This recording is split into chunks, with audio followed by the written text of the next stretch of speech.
একটু আগেই ঢাকা এয়ারপোর্টে অবতরণ করেছে আমেরিকা থেকে বাংলাদেশগামী বিমানটি। আর সেই ফ্লাইটে বাংলাদেশে এসেছে রাফান চৌধুরী, চৌধুরী বাড়ির একমাত্র ছেলে তিনি, এবং বাবার একমাত্র আদরের সন্তান বলা চলে। কিন্তু কোনো একটা দুর্ঘটনার জন্য এতদিন তাকে বাবা মাকে ছেড়ে আলাদা থাকতে হয়েছে। তার জন্য যে মানুষটা দায়ী, সেই মানুষটাকে কোনোদিনও ক্ষমা করবে না আয়ান চৌধুরী। এয়ারপোর্ট থেকে বাইরে বের হতেই দেখতে পেল তার পরিবারের সবাই তাকে রিসিভ করার জন্য দাঁড়িয়ে আছে। তার মা বাবা, দাদা দাদু এবং চাচা চাচি সহ ছোট ভাই বোনেরাও। সে এগিয়ে গিয়ে প্রথমে মা বাবাকে সালাম করলো, তারপর দাদা দাদির সঙ্গে সালাম করে কৌশল বিনিময় এবং অতঃপর ফ্যামিলি সবার সঙ্গেই কথাবার্তা বলল। সবাই মিলে এয়ারপোর্টের বাইরে আসলো। তখনই আইন সবাইকে উদ্দেশ্য করে বলতে লাগলো, তোমরা আলাদা বাড়িতে যাও আর আমি একা একাই একটা গাড়ি নিয়ে পৌঁছে যাব বাসায়। আয়নের এমন কথাই কোনোভাবেই তার বাবা রাজি হচ্ছিল না, কারণ এতদিন পর ছেলেটা বাংলাদেশে ফিরে এসেছে। মোটামুটি 10 বছর পর এতদিন এসে বাড়ির রাস্তাঘাট চিনে কি চিনে না তার কোনো ঠিক ঠিকানা নেই। তার উপর তার আবার গ্রামে থাকে, এখান থেকে মোটামুটি প্রায় 4 ঘন্টার রাস্তা। তাই সে একা চিনে যেতে পারবে কি পারবে না সেটা নিয়ে যত চিন্তা। কিন্তু আমাদের গল্পের নায়ক আয়ন কারোর কোনো কথাই শোনে না। তার একটাই কথা, একাই যাবে। আর সে তার কথাতেই অনড় হয়ে গাড়ি নিয়ে এয়ারপোর্ট থেকে বের হয়ে গেল। তার ফ্যামিলি মেম্বাররা অন্য গাড়ি নিয়ে বাড়ির উদ্দেশ্যে রওনা দিল, কিন্তু তারা পথে মধ্যে কোথাও আয়নের গাড়ি দেখতে পেল না, যেটা নিয়ে তারা অনেকটাই চিন্তায় পড়ে গেল। কিন্তু আয়নের মনে ছিল অন্যরকম চিন্তা, কারণ সে যখন আমেরিকা থেকে পড়াশোনা করত তখন বাংলাদেশি একটা মেয়ের সঙ্গে তার ফেসবুকে পরিচয় হয়। সেখান থেকেই তাদের বন্ধুত্ব, অতঃপর ভালো লাগা, আর সেই ভালো লাগাকে তারা ভালোবাসায় রূপান্তরিত করে। আর আজ দীর্ঘ 5 বছর পর সেই মেয়েটার সঙ্গে দেখা করতে যাচ্ছে আয়ান। মেয়েটাকে আয়ন কথা দিয়েছিল বাংলাদেশে এসেই বাড়ি যাওয়ার আগেই সে মেয়েটার সঙ্গে একবার দেখা করবে, আর সেই কথা রক্ষা করতেই আয়ন যাচ্ছে। মেয়েটাও তার জন্য বসে অপেক্ষা করছে। মেয়েটার দেওয়ার ঠিকানায় প্রায় কাছাকাছি চলে এসেছিল আয়ন, কিন্তু হঠাৎ করে একটা লেডি বাইকারের সঙ্গে তার গাড়িটা ধাক্কা লেগে গেল। তার গাড়ির সেরকম কোনো ক্ষতি না হলো, সে লেডি বাইকার বাইক নিয়ে ছিটকে রাস্তার সাইডে পড়ে গেল। বাইকার মেয়েটা প্রচণ্ড ব্যথা পেয়েছে, মেয়েটা ব্যথায় চিৎকার করছে। Help help help me please, কে কোথায় আছেন? বাঁচান আমাকে প্লিজ, হেল্প মি। এভাবেই চিৎকার করছিল। নদীর চিৎকার শুনে আশপাশ থেকে অনেকেই ছুটে আসে, আর আয়ানও গাড়ি থেকে বের হয়ে আসে। তার গাড়ির সঙ্গে ধাক্কা লেগে একটা মানুষের অ্যাক্সিডেন্ট হয়েছে, এটা ফেলে রেখে সে চলে যাবে অতটাও অমানুষ্যিক হয়নি। আর সামনের দিকে এগিয়ে গিয়ে দেখতে পেল মেয়েটা অনেক বেশি ব্যথা পেয়েছে, ডান পাটা ভেঙে গেছে। আশপাশের মানুষগুলো নদীকে জিজ্ঞাসা করতে থাকে কিভাবে হয়েছে। তখন নদী সবাইকে সবকিছু খুলে বলে, আর তাকে দ্রুত হাসপাতালে নেওয়ার জন্য সবাইকে অনুরোধ করতে থাকে। আশপাশের মানুষগুলো সম্পূর্ণ বিষয়টা জানতে পেরে আয়নের দিকে তেড়ে আসছিল তাকে মারার জন্য, কিন্তু আয়ন তাদেরকে সেই সুযোগ না দিয়ে সবাইকে ব্যাপারটা বুঝিয়ে বলে। আর তারপর সে নিজে নদীকে নিজের গাড়িতে বসিয়ে হসপিটালে নিয়ে আসলো। এদিকে নদীর জ্ঞান হারিয়ে ফেলে আয়ন তাকে হসপিটালে অ্যাডমিট করে, আর ডাক্তার তার বেশ কিছু টেস্ট করে, তারপর ট্রিটমেন্ট শুরু করে। আর ঠিক ওই মুহূর্তে ডাক্তার সে আয়নকে বলতে থাকে, দেখুন, ওনার পায়ের দুটো হাড় ভেঙে গেছে, ওনাকে একটা ইমার্জেন্সি অপারেশন করতে হবে। আর গুলো ঠিক করার জন্য তার তার জন্য আপনাকে বন্ড সাইন করতে হবে। কিন্তু ডাক্তার, আমি তো ওনার ফ্যামিলির কেউ নই। আমি জাস্ট নাকি এখানে নিয়ে এসেছি শুধুমাত্র এই কারণে যে আমার গাড়ির সঙ্গে ওনার অ্যাক্সিডেন্ট হয়েছিল। কিন্তু তাহলে তো আরও ঝামেলায় পড়ে গেলাম। কারো বন্ড সাইন ছাড়া আমরা এভাবে অপারেশন থিয়েটারের রোগীকে নিয়ে যেতে পারি না। প্লিজ, আপনারা এরকম বলবেন না। একটু মানবিকতার দিক দিয়ে চিন্তা করুন। মেয়েটার অপারেশন সময় মতো না হলে প্রবলেম হয়ে যেতে পারে। আপনারা টাকা পয়সা নিয়ে চিন্তা করবেন না। টাকা যা লাগে আমি দিচ্ছি, কিন্তু আপনারা অপারেশনের ব্যবস্থা করুন। দেখুন সব কিছু তো আর আপনার কখনো তো দেখুন সব কিছু তো আর আপনার কথায় হবে না। হসপিটালের কিছু ফর্মালিটিস আছে, সেগুলো আমাদেরকে মেনে চলতে হবে। আপনি সেটা বোঝার চেষ্টা করুন।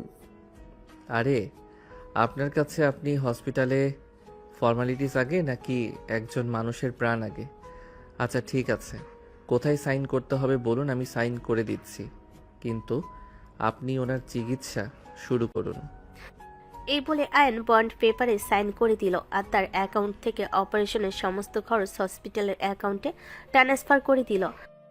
আর তারপরেই নদীর চিকিৎসার কার্যক্রম শুরু হলো। এদিকে তার বাড়ির সবাই ততক্ষণে বাড়িতে পৌঁছে গেছে, আয়নের জন্য অপেক্ষা করছে, কিন্তু আয়নের বাড়ি পৌঁছানোর কোনো নামগন্ধ নেই। এদিকে আয়োজিত আজকের এই প্রথমবার বাংলাদেশে এসেছে, তাই তার কাছে বাংলাদেশে কোনো সিম কার্ড নেই, যার কারণে সে বাংলাদেশে কারোর সঙ্গে যোগাযোগ করতে পারছে না। বাড়ির সবাই ভীষণ রকম চিন্তায় পড়ে গেছে, কোথাও কোনো দুর্ঘটনা হলো কিনা সেটাই এই চিন্তা করছিল তারা। তখনই এই ব্যাপারটা আয়নের মাথায় আসে, তাই সে হসপিটালের টেলিফোন বুথ থেকে তার বাড়িতে ফোন করে আর সঙ্গে সঙ্গে খবরটা জানিয়ে দেয়। কথাটা শোনা মাত্রই তার বাড়ির লোকজন মানে তার বাবা কাকারা হসপিটালের অ্যাড্রেস জানতে চায় আয়নের কাছে, আর তারপরেই আয়ন তাদেরকে সেই অ্যাড্রেস দিলে তারা হসপিটালে চলে আসে। নদী তখন অপারেশন থিয়েটারে আয়নের বাবা আয়নকে বলতে থাকে, কিন্তু বাবা, কি করে হলো এসব? বাবা, আসলে আমি বুঝতে পারিনি এমন কিছু একটা হয়ে যাবে। আমি তো ঠিক থাকি, রাস্তা দিয়ে গাড়ি চালিয়ে আসছিলাম, হঠাৎ করে এই মেয়েটা বাইক নিয়ে আমার গাড়ির সামনে পড়ে গেল। আচ্ছা বাবা, ঠিক আছে, সমস্যা নেই, তুই কোনো চিন্তা করিস না, আমরা দেখছি কি করা যায়। আর তার আগে মেয়েটার জ্ঞান ফিরে আসুক, আমরা মেয়েটার সঙ্গে কথা বলি। আচ্ছা, পুলিশ কি ওই জায়গা থেকে কোনো সেল ফোন উদ্ধার করেছে, যেটা দিয়ে আমরা মেয়েটার ফ্যামিলির সঙ্গে যোগাযোগ করতে পারি? বাবা, আমি এসব ব্যাপারে কোনো কিছুই জানি না। অ্যাক্সিডেন্টের পর আমি শুধু মেয়েটাকে নিয়েই এখানে চলে এসেছি। মেয়েটার সঙ্গে কি ছিল না ছিল সেসব কিছু নিয়ে আমি কোনো কিছুই চিন্তা করিনি। আচ্ছা ঠিক আছে বাবা, তুই একটু শান্ত হ, এইসব কিছু নিয়ে চিন্তা করিস না। এমন অ্যাক্সিডেন্ট হতেই পারে, ভয় পাওয়ার কোনো কারণ নেই। আমরা আছি তো, আমরা ঠিকঠাক সবটা সামলে নিব। এই বলে আয়নের বাবা আয়নকে সাহস জোগাতে লাগলো আর তারা অপেক্ষা করতে লাগলো অপারেশনের পর মেয়েটার জ্ঞান ফিরে আসার জন্য, মেয়েটার সঙ্গে একটাবার দেখা করে কথা বলার জন্য। কিছুক্ষণ পরে এই মেয়েটার অপারেশন থিয়েটার থেকে কেবিনে শিফট করা হলো। প্রায় 2 ঘন্টা পর মেয়েটার জ্ঞান ফিরে আসলো। ডাক্তার তাদেরকে খবরটা দেওয়ার সঙ্গে সঙ্গে আয়ন এবং তার পরিবারের সবাই সেখানে পৌঁছে গেল, কিন্তু সবাই মেয়েটাকে দেখে একদম চমকে গেল। মেয়েটা তো তাদেরই খুব চেনা। আপনারা একদমই ঠিকই শুনতে পেয়েছেন, মেয়েটাকে আয়নের বাবা এবং তাদের পরিবারের সবাই খুব ভালো করে চেনে। মেয়েটা অন্য কেউ নয়, তাদের একমাত্র বোনের মেয়ে। আয়নের বাবা মেয়েটার দিকে এগিয়ে গেলেন আর তারপর তার মাথায় হাত রেখে বলতে লাগলেন, কি ব্যাপার মা, তোর শরীরটা এখন কেমন আছে? এই তো মামা, আগের চাইতে একটু বেটার ফিল করছি। কিন্তু তোমরা এখানে কিভাবে আসলে? আর আমাকেই বা এখানে কে নিয়ে এসেছে? সেসব কিছু তোর জেনে কোনো কাজ নেই। তুই এখন বিশ্রাম নে, তোর এখন বিষম বিশ্রাম নেওয়া প্রয়োজন। এসব নিয়ে কিছু চিন্তা করিস না, তুই চিন্তা করিস না, আমরা তোর মা বাবাকে খবর দিচ্ছি, তারা তাড়াতাড়ি এখানে পৌঁছে যাবে। কিন্তু মামা, আমাকে এখানে কে নিয়ে আসলো সেটা তো আমার জানার প্রয়োজন। নদী পিছন থেকে এই কথাটি বলতে থাকে, কিন্তু ততক্ষণে আয়নের বাবা কাকারা সবাই ওনাদের কেবিন থেকে বের হয়ে বাইরে চলে আসে। এদিকে আয়ন এখনো ওয়েটিং রুমে বসে আছে। তার বাবা এবং কাকারা কেবিন থেকে বের হওয়ার পরে আয়ান তার বাবার কাছে ছুটে গেল আর তার বাবাকে বলতে লাগলো, বাবা, মেয়েটি এখন কেমন আছে? আমি কি মেয়েটির সঙ্গে দেখা করতে পারি? না বাবা, মেয়েটির সঙ্গে তোমার দেখা করার কোনো প্রয়োজন নেই। আমরা মেয়েটির সঙ্গে কথা বলেছি, মেয়েটির বাবা মা কিছুক্ষণের মধ্যে চলে আসবে এখানে। তুমি এখান থেকে চলে যাও, আমরা মেয়েটির বাবা মার সঙ্গে কথা বলে টাকা পয়সার ব্যবস্থা করে দিয়ে চলে আসবো। কিন্তু বাবা, এটা কোনো মানুষের কাজ হতে পারে না। আমাকে একটাবার মেয়েটার সঙ্গে দেখা করতে দাও।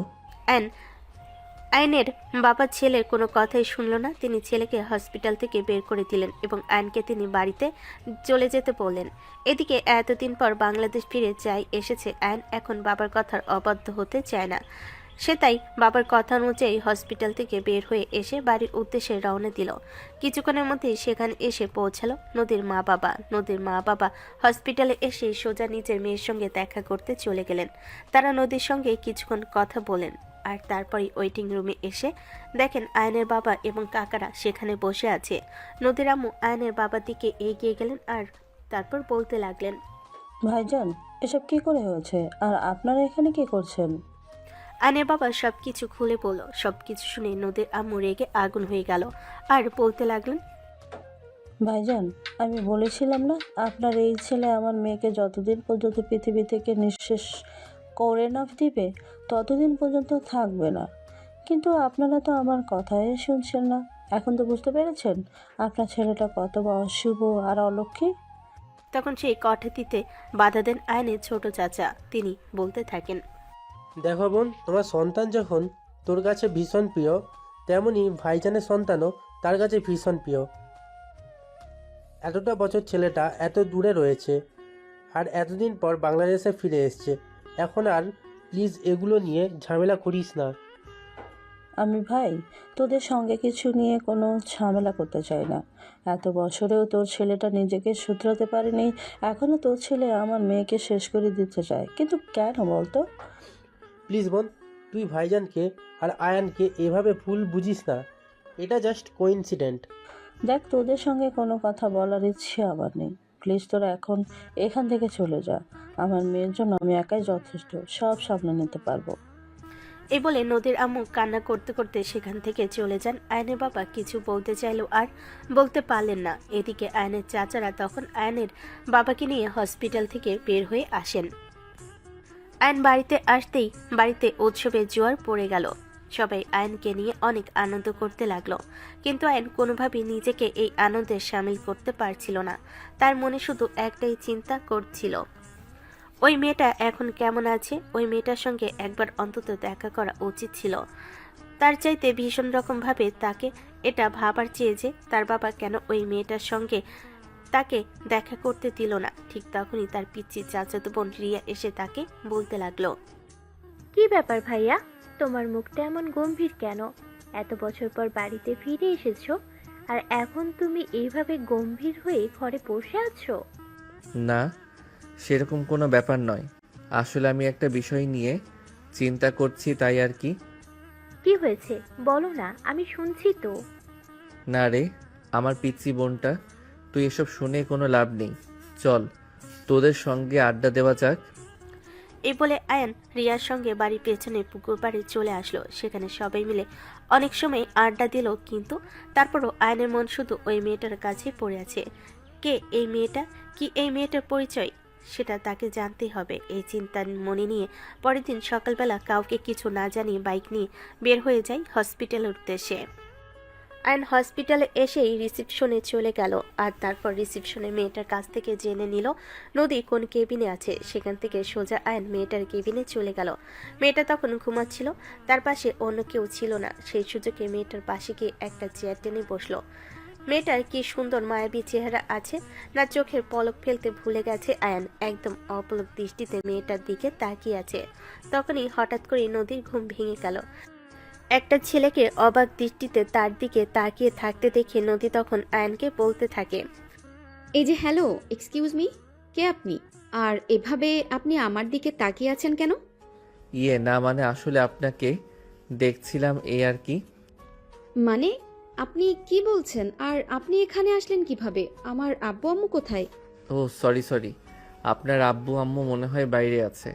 বাই দ্য ওয়ে, আপনার শরীর এখন কেমন আছে? এই তো আলহামদুলিল্লাহ, আল্লাহর রহমতে এখন আগের চাইতে বেটার ফিল করছি। কিন্তু আমি সত্যি এখন আপনাকে চিনতে পারলাম না। আসলে হয়েছে কি, আপনার গতকাল যেই গাড়িটার সঙ্গে অ্যাক্সিডেন্ট হয়েছে সেই গাড়িটাতে আমি ড্রাইভ করছিলাম। মানে কি? আমি তো আপনার সাহস দেখে অবাক না হয়ে পারছি না। আপনি এখন আজ আবার আমার সঙ্গে দেখা করতে এসেছেন? কত বড় দুঃসাহস আপনার! আসলে আমি আপনাকে সরি বলতে এসেছি আর আপনার কাছে ক্ষমা চাইতে এসেছি। গতকাল আপনার সঙ্গে আমার দেখা হয়নি। জানি না কেন আমার আব্বু আপনার সঙ্গে আমাকে দেখা করতে দিচ্ছিল না, তাই আমাকে এখান থেকে চলে যেতে হয়েছিল। মানে আপনার আব্বু কেন আপনাকে আমার সঙ্গে দেখা করতে দিল না? কে আপনার আব্বু? আয়ন কোনো কিছু বলতে যাবে, ঠিক ওই মুহূর্তে নদীর আম্মু আম্মু দুজনেই কেবিনের ভিতর প্রবেশ করে। আয়নকে সেখানে দেখে তারা ভীষণ রকমই রেগে গেল আর বলতে লাগলো, এই হারামজাদা, তুই এখানে কেন এসেছিস? আমার মেয়ের জীবনটাকে বরবাদ করে দিতে? নদীর আম্মুর এই কথাই নদী এবং আয়ন দুজনই ভীষণ রকম অবাক হয়। তারা কোনোভাবেই ভেবে পায় না হঠাৎ করে নদীর আম্মু এমন কথা কেন বলছে। নদীর আম্মুর এমন আচরণে বসে থেকে উঠে দাঁড়ায় আয়ন। আর তারপরে সে নদীর আম্মুর সামনে দাঁড়িয়ে বলতে থাকে, দেখুন আন্টি, মানছি আমি অপরাধ করেছি, তবে সেখানে ভুলটা আমার একার ছিল না। আমি তো রাস্তা দিয়ে গাড়ি চালিয়ে আসছিলাম, আর সেখানে আপনার মেয়ে হুট করে আমার গাড়ির সামনে চলে আসে। চুপ কর বেয়াদব, আর একটা কথা বলবি না। চুপচাপ এখান থেকে চলে যাও। আমি তোর চেহারাটাও দেখতে চাইছি না। আমি খুব ভালো করেই জানি তুই ইচ্ছাকৃতভাবে এটা করেছিস। তখনই তার আম্মুর কথায় বাধা দেয় নদী, আর নদী তখন আম্মুকে বলতে থাকে, হ্যাঁ আম্মু, ওখানে একটা মোড় ছিল, আমরা কেউই জানতাম না এভাবে হুট করে অ্যাক্সিডেন্ট হয়ে যাবে। প্লিজ তুমি ওনাকে এভাবে দোষারোপ করে কথা বলো না। একজন অপরিচিত মানুষের সঙ্গে এতটা খারাপ আচরণ করো না। আরও চমকায় নদী এবং আয়ান। তারা কোনোভাবেই বুঝতে পারে না কি হতে চলেছে আর কি হয়েছে এখানে। আয়ান তখন নদীর আম্মুর আরও কাছে গিয়ে দাঁড়ায়, আর তারপর বলতে থাকে, আন্টি, আপনি কি বলতে চাইছেন আমি সত্যিই বুঝতে পারছি না। আমার পরিচয়ের সঙ্গে আপনার মেয়ের অ্যাক্সিডেন্ট হওয়ার কি আদৌ কোনো সম্পর্ক আছে? তখনই নদী এবং আয়ন দুজনকেই অবাক করে দিয়ে নদীর আম্মু যেটা বলল সেটার জন্য নদী এবং আয়ন কেউই একদম প্রস্তুত ছিল না। কি ভিউয়ার্স, আপনারা ঠিক এটার জন্যই অপেক্ষা করছিলেন তো? আসলে কি হয়েছে তো চলুন কথা না বাড়িয়ে সে বিষয়টাই আপনাদের মাঝে শেয়ার করা যাক। চুপ কর তুই। আমি তোর কাছ থেকে কোনো কথা শুনতে চাইছি না। তুই জানিস এই ছেলের পরিচয় কি? কেন তুই ভুলে গেছিস? আজ থেকে 10 বছর আগে যেই কারণে তোকে বাংলাদেশ ছেড়ে আমেরিকা চলে যেতে হয়েছিল। মানে? আজ থেকে ঠিক 10 বছর আগে আমি তোকে নিয়ে আমার বাবার বাড়িতে বেড়াতে গিয়েছিলাম। আর এই ছেলে হলো তোর বড় মামার ছেলে। সে তোকে পুকুরের পানিতে ডুবে মারতে চেয়েছিল, যাতে সম্পত্তির ভাগ কাউকে না দিতে হয়। মানে এসব কি বলছো? আমি তো কিছুই বুঝতে পারছি না। ঠিক তখনই আয়ন বুঝতে পারে আসলে বিষয়টা কি হয়েছিল, কিন্তু সেখানে আয়নের কোনো দোষ ছিল না। আয়নের বয়স তখন 14 বছর, আর নদীর বয়স তখন 4.5-5 বছর এরকম হবে। নদীর বাবা তখন দেশের বাইরে থাকতো, আর সেই কারণে নদীর আম্মু একা একা বাড়িতে নদীকে নিয়ে থাকতে পারতেন না, সেজন্য তিনি বাবার বাড়িতে থাকতেন। আয়ন নদী দুজনে মিলে একসঙ্গে একদিন বিকালবেলা খেলাধুলা করছিল। তারা খেলতে খেলতে পুকুর পাড়ে চলে গেল। হঠাৎ করে দৌড় দিতে গিয়ে আয়নের পায়ের সঙ্গে লেগে নদী পুকুরে পানিতে ডুবে যায়। আয়ন তখন ছোট থাকায় বুঝে উঠতে পারছিল না এই মুহূর্তে তার কি করা উচিত।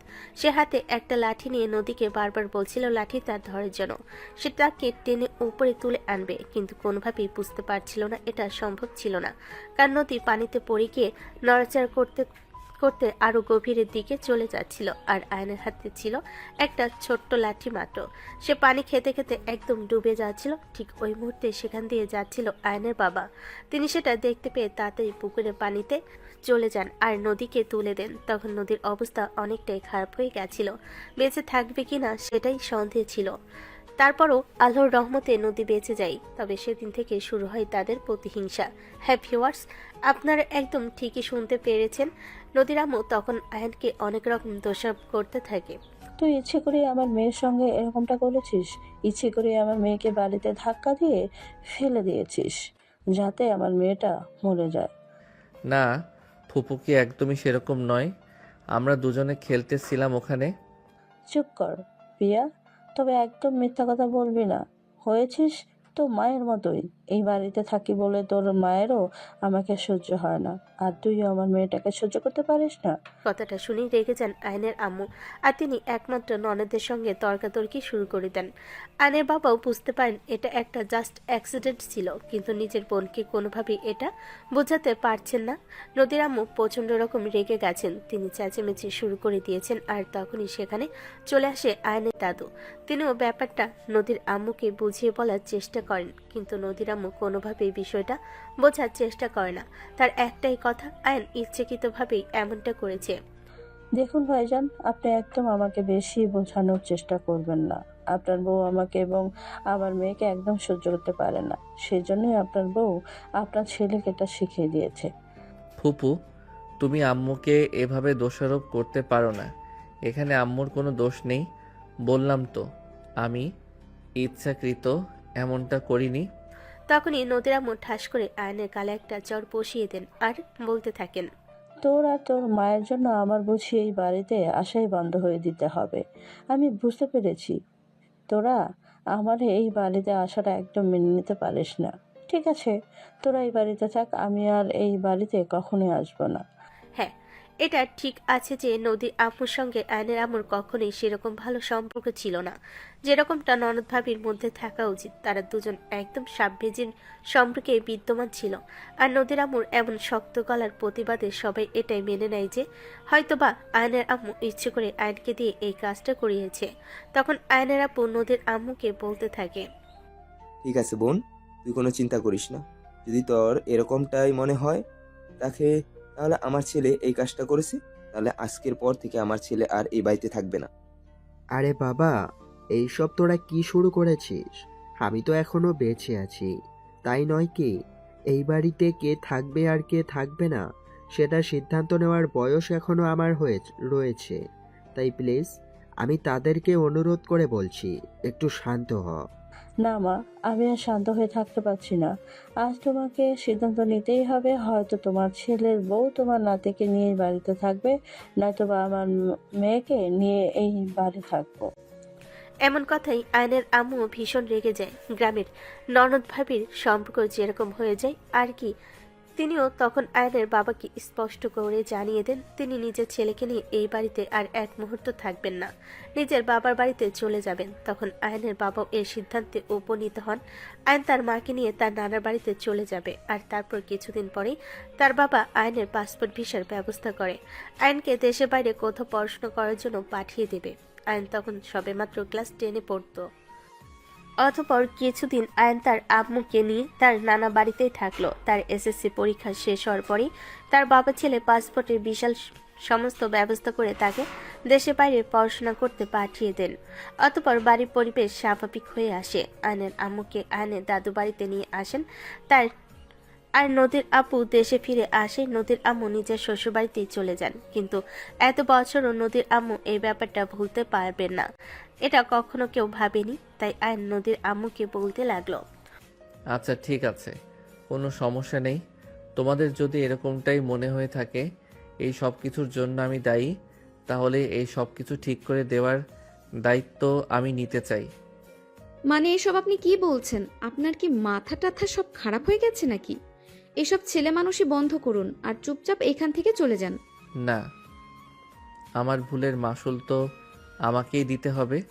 তখন আরো অনেক রেগে যান নদীর আম্মু। তিনি চিৎকার দিয়ে বলতে থাকেন, তুই যদি এখনই এবং এই মুহূর্তে আমার চোখের সামনে থেকে সরে না যাস, তাহলে আমি তোকে পুলিশে দিতে বাধ্য হব।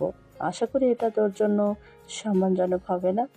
নদীও আয়নকে অনেক রিকোয়েস্ট করতে লাগলো এখান থেকে চলে যাওয়ার জন্য। আয়ন তখন আর কোনো কথা না বলে সেখান থেকে বের হয়ে চলে আসলো। আয়ন চলে যাওয়াই যেন একটা প্রশান্তির নিঃশ্বাস ছাড়ল নদীর আম্মু। তখনই নদী তার আম্মুকে নিজের কাছে ডেকে নিল আর বলতে লাগলো, আম্মু, তুমি ওর সঙ্গে এরকম আচরণটা কেন করলে? ও তো তোমার আপন ভাইয়ের ছেলে ছিল। ওর সঙ্গে কি এরকম আচরণ করাটা তোমার একদম উচিত হয়েছে? চুপ কর, তুই একদম বেশি কথা বলতে আসিস না। কোনটা উচিত আর কোনটা অনুচিত সেটা আমি খুব ভালো করেই জানি। এই বলে নিজের মেয়েকে ধমক দিলেন নদীর আম্মু। তখন নদী আর কোনো কথা বলার সাহস পেল না, চুপচাপ শুয়ে রইল। এদিকে আয়ান ততক্ষণে বাড়িতে ফিরে আসে। অনেক সময় ধরে বাড়িতে না থাকায় সবাই ভীষণ চিন্তায় পড়ে যায়। হঠাৎ আয়ান কাউকে কিছু না জানিয়ে কোথায় চলে গেল। আয়ান বাইক নিয়ে বাড়ির সামনে আসতেই সবাই দৌড় দিয়ে ছুটে এলো। আয়নের আম্মু এসে আয়নকে জিজ্ঞাসা করতে লাগলো, তুই সকালবেলা কাউকে কোনো কিছু না জানিয়ে কোথায় চলে গেছিলি? আর এতক্ষণ ধরে তুই কোথায় ছিলি? আম্মু, আমি খুবই টায়ার্ড, আমাকে একটু বিশ্রাম নিতে দাও, তারপর তোমাকে সব কিছুই খুলে বলবো। প্লিজ এখন আমায় জোরাজোরি করো না। এই বলে আয়ন কারোর প্রশ্নের উত্তর না দিয়ে রুমের ভিতর চলে গেল।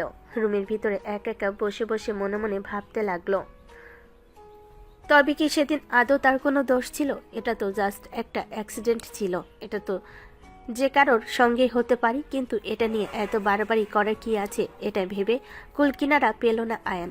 প্রায় ঘন্টাখানেক পর তার আম্মু তার খাবারটা রুমের ভিতর দিয়ে গেল। সে তখনও একা একা চুপচাপ বসেছিল। তখন তার আম্মু তাকে বলতে লাগলো, আমি বুঝতে পারছি না বাবা, কি হয়েছে তোর? তুই কেনই বা এমন করছিস? এতদিন পর দেশে ফিরে এসেছিস, এখন অন্তত আমাদের সঙ্গে একটু কয়টা দিন ভালোভাবে সময় কাটা। আম্মু, আমার কিছুই হয়নি, প্লিজ আমাকে একটু একা ছেড়ে দাও, আমাকে একটু আমার মতো থাকতে দাও, দয়া করে আমায় বিরক্ত করো না। আয়নের আম্মু তখন আর কোনো কথাই বলল না, চুপচাপ সেখান থেকে চলে গেল। এদিকে আয়ন বেশ কিছুক্ষণ একা চুপচাপ বসে থেকে তারপর ফ্রেশ হয়ে এসে খাবারটা খেয়ে নিল। খাওয়া দাওয়া শেষ হলে এসে বাড়ি থেকে বের হয়ে মার্কেটে চলে আসলো। সেখান থেকে একটা নতুন ফোন কিনলো। সেদিন অ্যাক্সিডেন্ট এরপর সে মোবাইলটা গাড়িতে ফেলে রেখেছিল আর সেখান থেকে কেউ চুরি করে নিয়ে গেছে, তাই একটা নতুন ফোন কিনা জরুরি প্রয়োজন। ফোনটা কিনে সঙ্গে সঙ্গে একটা সিম কার্ড কিনে ফোনটা অন করলো। আর তার গার্লফ্রেন্ড যেটা বাংলাদেশি নাম্বার তার জানা ছিল, তাই সে তখনই ওই নাম্বারে ফোন করলো। দুবার রিং হতে না হতেই ফোনটা রিসিভ করলো। আর তখনই অপর প্রান্ত থেকে তার গার্লফ্রেন্ড তাকে বলতে লাগলো, কি ব্যাপার আজান, কোথায় হারিয়ে গেলে তুমি? সেদিন তো আমার সঙ্গে দেখা করতে আসবে বলে, কিন্তু আমি সারাদিন তোমার জন্য অপেক্ষা করছিলাম, একটা বারের জন্য আসলে না তুমি। আসলে একটা অ্যাক্সিডেন্ট হয়ে গেছিল, সব কিছুর জন্য আমি দুঃখিত। আমি আগামীকাল তোমার সঙ্গে দেখা করতে চাই। কোথায় আসবো বলো? তুমি গাজীপুর বঙ্গবন্ধু সাফারি পার্কে চলে আসো, সেখানে আমি তোমার সঙ্গে দেখা করব। এই বলে তিশার আয়ন কথা বলা শেষ করে ফোনটা রেখে দিল। তারপর দিন সকালবেলা আয়ন তিশার দেওয়া ঠিকানা অনুযায়ী চলে আসলো। দুজনের এই প্রথমবার সামনাসামনি বসে দেখা করা। প্রায় ঘন্টাখানেক চলে গেছে। দুজনেই চুপচাপ বসে আছে পার্কের একটা বেঞ্চে, কেউ কোনো কথাই বলছে না। তখনই হঠাৎ করে তিশা নিজের থেকে বলতে লাগলো, এভাবে চুপচাপ বসে থাকবে নাকি কিছু বলবে? না মানে আসলে কোথা থেকে শুরু করব সেটাই তো ভেবে পাচ্ছি না। আচ্ছা তুমি আমায় একটা কথা বলো, যে এখন যদি আমি তোমার ফ্যামিলিতে বিয়ের প্রপোজাল দেই তাহলে কি তারা এটা মেনে নেবে? দেখো, আমার ফ্যামিলি তো সেই কবে থেকেই আমাকে বিয়ের জন্য প্রেশার দিচ্ছে, কিন্তু এখন তারা এটা মেনে নেবে কিনা সেটা আমি শিওর বলতে পারছি না। তবে তুমি তাদের সঙ্গে কথা বলে দেখতে পারো। আচ্ছা ঠিক আছে, কোনো সমস্যা নেই। তুমি তোমার বাড়ির ঠিকানা দাও, আমি আমার আব্বু আম্মুকে নিয়ে তোমাদের বাড়িতে যাব খুব তাড়াতাড়ি। এই বলে তিশার কাছ থেকে আয়নদের বাড়ির ঠিকানা নিয়ে চলে আসলো। তারপর চলে গেল আরো 2 দিন। আয়ন তার আম্মুর কাছে সবকিছু খুলে বলল।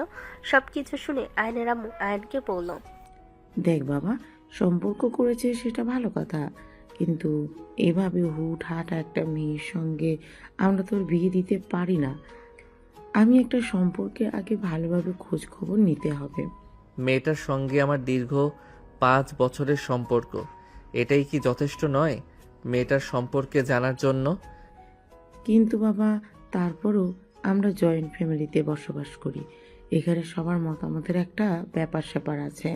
আমি তোর আব্বুর সঙ্গে এ ব্যাপারে কথা বলবো, তারপর দেখি তোর আব্বু আমাকে এ ব্যাপারে কি বলেন।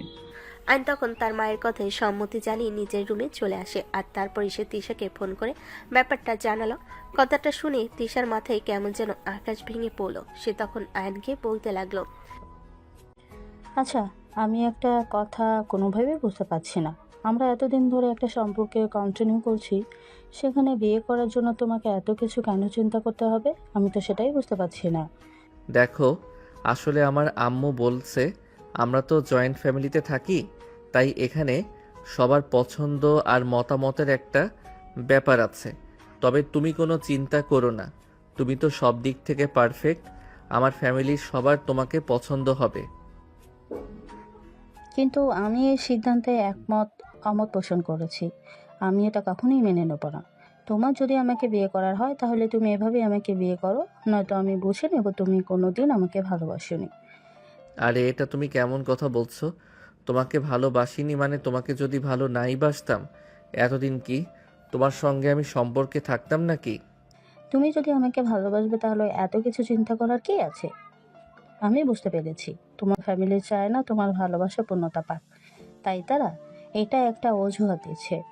প্লিজ দিশা, তুমি যাই কিছু করো আর যাই কিছু বলো না কেন, আমার ফ্যামিলির সম্পর্কে এরকম অপবাদ দিও না। আমার ফ্যামিলির প্রত্যেকটা মানুষ খুবই ভালো। হ্যাঁ, তোমার ফ্যামিলির মানুষ কতটা ভালো সেটা তো আমি নিজের চোখেই দেখতে পাচ্ছি। তাদের ফ্যামিলির একটা ছেলে একটা মেয়েকে ভালোবাসে, সেখানে তারা সেই ভালোবাসাকে সম্মান জানিয়ে ভালোবাসার পূর্ণতা না দিয়ে তারা মেয়েটার ব্যাপারে দোষ খুঁজে বের করার চেষ্টা করছে। দেখো, তারা আমাকে তোমার ব্যাপারে দোষ বললেও তো আমি সেটা মানব না। আমি তোমাকেই বিয়ে করব, তুমি আমার উপর এইটুকু ভরসা রাখতেই পারো। তাহলে চলো আমরা পালিয়ে বিয়ে করে ফেলি, তারপর দেখো তোমার ফ্যামিলির মানুষ ঠিকই মেনে নেবে। আই অ্যাম সরি তিশা, আমি তোমাকে ভালোবাসি, কিন্তু তার মানে এই নয় যে আমি পালিয়ে বিয়ে করব। আমি আমার বাবা মায়ের একমাত্র সন্তান। আমি কখনোই আমার মা বাবাকে এমন কষ্ট দিতে চাই না। ওকে ফাইন, তাহলে তুমি আমাকে কষ্ট দিতে চাও, এই তো? ঠিক আছে, তোমাকে আমার সঙ্গে আর কোনো সম্পর্ক রাখতে হবে না। আর তুমি আমার সঙ্গে কি সম্পর্ক রাখবে? আমিও তোমার সঙ্গে সম্পর্ক রাখবো না। যে আমাকে বিশ্বাস করতে পারে না, তার সঙ্গে আমার কোনো সম্পর্ক থাকতে পারে না। এই বলে আয়ন ফোনটা কেটে দিল। এদিকে তিশার এমন ব্যবহারে আয়ন মনে মনে ভীষণ কষ্ট পেল, আর সে তার আম্মুকে সবকিছু খুলে বলল। তার আম্মু তখন নিজের ছেলেকে কি বলবেন কিছুই ভেবে পারছিলেন না। ছেলেটা এতদিন ধরে একজন মানুষকে ভালোবেসেছে, আর এখন হুট করে মানুষটা তার জীবন থেকে চলে যাবে, এটা তো ঠিক নয়। তিনি তখন নিজের ছেলেকে বলেন, আচ্ছা বাবা, ঠিক আছে, কোনো সমস্যা নেই। বল, আমরা কিছুদিনের মধ্যেই ওদের বাড়িতে যাব, বিয়ের সম্বন্ধ নেই। আয়ন তখন তিশাকে সেই সিদ্ধান্তের কথাই জানিয়ে দিল। আর তারপর কিছুদিনের মধ্যে আয়ন তার ফ্যামিলির সবাইকে নিয়ে তিশাদের বাড়িতে গেল। বিয়ের সম্বন্ধ নিয়ে সবকিছু ঠিকঠাক চলছিল। ড্রয়িং রুমে সবাই বসে গল্প করছে, ঠিক ওই মুহূর্তে ঘটে গেল একটা অঘটন। বেশ কয়েকটা ছেলে পেলে তিশাদের বাড়ির ড্রয়িং রুমে এসে উপস্থিত হলো। আয়নের আম্মু তিশাকে আংটি পরাতে যাবে, ঠিক ওই মুহূর্তে ছেলেগুলো বলতে লাগলো, কি ব্যাপার ম্যাডাম, এতদিন আমাদের সঙ্গে টি-20 খেলে এখন অন্য একটা ছেলেকে বিয়ে করে আমাদেরকে ফাঁকি দিয়ে চলে যাবেন? এটা কি আমরা মেনে নেব ভেবেছেন? হঠাৎ করে কারোর এমন কথায় ভীষণ রকম চমকে গেল ড্রয়িং রুমে থাকা উপস্থিত সবাই। ছেলেগুলোকে দেখে সবাই উঠে দাঁড়ালো, আর তারপরে মাঝখান থেকে আয়ন ছেলেগুলোকে উদ্দেশ্য করে বলতে লাগলো, কি ব্যাপার ভাই, কে আপনারা? আমি তো কিছুই বুঝতে পারছি না এখানে। আয়নের কথা শুনে ছেলেগুলো আয়নের দিকে ফিরে তাকালো। তারপর তারা আয়নকে উদ্দেশ্য করে বলতে লাগলো, কিরে, তুই নাকি সেই মাল, যেই মালকে ও বিয়ে করতে চলেছে? আপনাদের কথার আগা গোড়া আমি কিছুই বুঝতে পারছি না, কি হয়েছে? প্লিজ আপনারা আমাকে একটু খুলে বলবেন। কথাটা শুনে ছেলেগুলো সবাই একসঙ্গে হু হু করে হেসে উঠল, আর তারপরে আয়নের দিকে তাকিয়ে তিরস্কারের স্বরে বলতে লাগলো, তুই কি মঙ্গল গ্রহ থেকে সরাসরি এখানে চলে এসেছিস, নাকি যে মালটার সম্পর্কে কোনো কিছু জানিস না? আয়ান, ওরা ভুল কথা বলছে, প্লিজ তুমি ওদের কথা শোনো না। আন্টি আঙ্কেল প্লিজ, আপনারা ওদের কথা শুনবেন না। আরে এই যা, তুই কেন মিথ্যা বলছিস? আর আমরা কেন মিথ্যা কথা বলবো তোমার সঙ্গে? তোমার সঙ্গে তো আমাদের খুব ভালো সম্পর্ক। তুমি আমাদেরকে ঠকিয়ে আমাদের পাওনা অন্য একজনকে দিয়ে দিবে, সেটাকে আমরা মেনে নেব নাকি? আপনাদের পাওনা মানে আপনারা এক্স্যাক্টলি কি বলতে চাইছেন একটু খুলে বলুন না আমাকে। তা না হলে তো আমি বুঝতে পারছি না আপনাদের ব্যাপারটা। তখন এই ছেলেগুলো আয়নকে বলতে থাকে, এই ছেলেগুলোর সঙ্গে তিশার অনেক দিনের সম্পর্ক। শুধু সম্পর্কে বলে ভুল হবে, সবগুলো ছেলের সঙ্গে তিশার ফিজিক্যাল লেনাদেনাও রয়েছে। কথা শুনে আয়নের মাথায় যেন আকাশ ভেঙে পড়ে। পুরো দুটো নয়, 7-8টা ছেলে, এটা কি করে সম্ভব? আর সেই সঙ্গে এত কিছু পরও আমার সঙ্গে মেয়েটা এত সুন্দর করে রিলেশনটা কন্টিনিউ করে গেছে। আইন এটা কোনোভাবেই বুঝতে পারেনি যে মেয়েটার চরিত্রে এত বড় সমস্যা রয়েছে। এদিকে আয়নের আব্বা আম্মু রেগে একদম ফায়ার হইয়া আছে। তাদের ছেলে এমন একটা মেয়ের সঙ্গে রিলেশন করবে তারা কোনোদিন কল্পনাও করতে পারেনি। আয়নের আম্মু তখন তীরে এসে মেয়েটাকে কোনো কিছু না বলেই আয়নের গালে ঠাস করে একটা থাপ্পড় বসিয়ে দিয়ে বলতে লাগলো, এই হারামজাদা, এই জন্যই বুঝি তোর গার্লফ্রেন্ড তোকে লুকিয়ে বিয়ে করে নিতে চাইছিল, আমাদেরকে কোনো কিছু না জানিয়ে। আইন কোনো কথাই বলতে পারলো না। সে কি বলবে? এখানে এসে তো সে নিজেই একদম হতভম্ব হয়ে গেছে। এটা তো সে কোনোদিন কল্পনা করতে পারেনি একটা মেয়ে মানুষ তাকে এত সুন্দরভাবে নিকৃষ্ট করে ঠকাতে পারে, আর তার এত কিছুর পরও তাকে ঠকিয়ে এভাবে বিয়ে করার মতো প্ল্যানিংও করতে পারে। আইন চুপচাপ দাঁড়িয়ে রইল, সে কোনোই উত্তরই দিল না। তখনই আবারও ছেলেগুলো আইনকে উদ্দেশ্য করে বলতে লাগলো, আচ্ছা ভাই, আপনি কেমন ছেলে মানুষ আমি তো সেটাই বুঝতে পারছি না। এমন একটা প্লে গার্লের সঙ্গে আপনি বিয়ে করতে এসেছেন, ছি ছি ছি ছি। তিশা, তুমি কেন করলে আমার সঙ্গে এরকমটা? আমি কি তোমার খুব বেশি ক্ষতি করেছিলাম? তিশা তার দিকে তাকানোর সাহস পর্যন্ত পাচ্ছে না। অপরাধবোধ তার মনে জেগে উঠছে। তখন সে হঠাৎ করে কান্না করে দিল। আয়নের আম্মুর হাত দুটো ধরে বলতে লাগলো, I am so sorry aunty, please আপনারা সবাই আমাকে ক্ষমা করে দিন। মানছি আমি ভুল করেছি, কিন্তু আমার ভালোবাসা মোটেও ভুল নয়। আপনারা প্লিজ আমার আর আয়নের ভালোবাসাটা মেনে নিন। তখনই আয়ন তেড়ে এসে সে তিশার হাতটা তার মায়ের হাত থেকে ছাড়িনি। তিশা দুই গালে ঠাস করে বেশ কয়েকটা চর বসিয়ে দিয়ে বলতে লাগলো, চুপ কর বেয়াদব মেয়ে, তোর মতো বেয়াদব মার্কা মেয়ের সঙ্গে আমার কোনো সম্পর্ক থাকতে পারে না। আজকের পর থেকে তুই আমাকে চিনিস না, আর আমি তোকে চিনি না। তুই কোনোভাবে আমার সঙ্গে যোগাযোগ করার চেষ্টা পর্যন্ত করবি না। প্লিজ আয়ান, তুমি আমার সঙ্গে এরকম ভাগ করো না। আমি তোমাকে ভীষণ ভালোবাসি। তুমি আমাকে এভাবে ছেড়ে দিতে পারো না। আমি কি করতে পারি আর না পারি সেটা আমাকে তোর কাছ থেকে জানতে হবে না। আব্বু আম্মু, চলো এখান থেকে। এখানে আর এক মুহূর্ত নয়। আমি যে ভুল করেছি তার জন্য আই এম সরি। তোমরা আমাকে ক্ষমা করে দিও। এই বলে আয়ন সেখানে আর এক মুহূর্ত দাঁড়ালো না। তার মা বাবাকে নিয়ে তিশাদের বাড়ি থেকে বের হয়ে চলে আসলো। রাস্তায় বারবার সে তার বাবা মার কাছে ক্ষমা চাইতে লাগলো আর কান্না করতে লাগলো নিজের করা ভুলের জন্য। তখনই তার বাবা তাকে বলতে লাগলো, আর বাবা, এভাবে ভেঙে পড়িস না। মানুষ মানেই তো ভুল। ভুল না করলে শিখবে কিভাবে? কিন্তু বাবা, আমি একটা শিক্ষিত ছেলে হয়ে এত বড় ভুল করব এটা আমি কোনোদিন কল্পনাও করতে পারিনি। তোমাদেরকে এভাবে অপমানিত হতে দেওয়ার জন্য আমি খুবই দুঃখিত। প্লিজ তোমরা সবাই আমাকে ক্ষমা করে দিও। আচ্ছা বাবা, ঠিক আছে, কোনো সমস্যা নেই। যা কিছু হয়েছে সব ভুলে যা। এসব মনে রেখে কোনো কষ্ট পাস না। এরপর আয়ন আর কোনো কথা না বলে চুপচাপ গাড়িতে বসে রইল। কিছুক্ষণের মধ্যেই তারা বাড়িতে এসে পৌঁছে গেল। কিন্তু আয়নের ভীষণ মন খারাপ। সে কোনোভাবেই এইসব কিছু মেনে নিতে পারছে না। এক তো বাংলাদেশে আসার প্রথম দিনই এত বড় একটা দুর্ঘটনা ঘটে গেল, আর আজকে কিনা তার এত বছরের স্বপ্ন ভেঙে গেল। এসব কি হচ্ছে তার সঙ্গে? সে ভীষণ কষ্ট পাচ্ছে। নিয়তি এ কোন খেলা খেলছে তার সঙ্গে? কোনোভাবেই বুঝতে পারছে না আয়ন। সেদিন বিকেলবেলা একা একা মন খারাপ করে ব্যালকনিতে বসে আছে। তখনই তার চাচাতো বোন রিয়া তার কাছে এসে তারপর বলতে লাগলো, কি রে ভাইয়া, তুই এখনো এইসব কিছু মনে নিয়ে বসে আছিস? এখনো তুই এইসব কিছু ভুলতে পারিসনি? তুই তো এখন অনেক ছোট মানুষ, তাই তুই বুঝবি না। ভুল করে কাউকে ভালোবাসা যায়, কিন্তু ভুল করেও কাউকে ভুলে থাকা যায় না। আচ্ছা ভাইয়া, যদি তুই কিছু মনে না করিস, তোকে একটা কথা বলতে পারি? আরে পিচ্ছি, তুই আমার ছোট বোন। তুই আমাকে একটা কথা বল, আমি কিছু মনে করব কেন? তুই আমাকে নির্দ্বিধায় বলতে পারিস। কিছুক্ষণ চুপ করে থাকে রিয়া, আর তারপরে সে আয়নকে বলতে থাকে, দেখ, আমাদের ফুপির মেয়ে আমাদের নদী আপু কিন্তু মাশাআল্লাহ দেখতে যথেষ্ট সুন্দরী। তুই কিন্তু চাইলে আমাদের নদী আপুকে বউ বানাতে পারিস। কথাটা শোনা মাত্রই নিজের মনের অজান্তে হো হো করে হেসে উঠল আয়ন। আর সে তখনই রিয়াকে বলতে লাগলো, তুই এখনো অনেক ছোট আছিস। তুই এখনো পৃথিবীর কোনো কিছুই ঠিকভাবে জানিস না, তাই আবেগের বশে এসব কথা বলে ফেলেছিস। যখন তুই বুঝবি, যখন তুই সব কিছু বুঝতে পারবি, তখন এসব কথা ভুল করে মাথাতেও আনবি না। না ভাইয়া, আমি একদম সত্যি কথাই বলছি। নদী আপুকে তোমার পাশে ভীষণ মানাবে। তুমি নদী আপুকে বিয়ে করে নাও। আচ্ছা শোন, তোকে একটা ছোট্ট গল্প বলি। যদি কোনো মানুষ তার বিপরীত পাশের মানুষটাকে মনে করে তার খুনি, তাহলে কি সেই মানুষটাকে আজ আর ভালোবাসা দিলেও নিজের পোষ মানানো যাবে? না, সেটা অবশ্য করা যাবে না। কিন্তু তারপরেও আমি তোমাকে বলছি, নদী আপু ভীষণ ভালো একটা মেয়ে। তুমি যদি তাকে বিয়ে করো, তাহলে তুমি অনেক সুখে থাকতে পারবে। আচ্ছা ঠিক আছে, বাদ দে সেসব কথা। এখন বল, তোর কি খবর? পড়াশোনা কেমন চলছে? ঠিকঠাক মতো করছিস তো?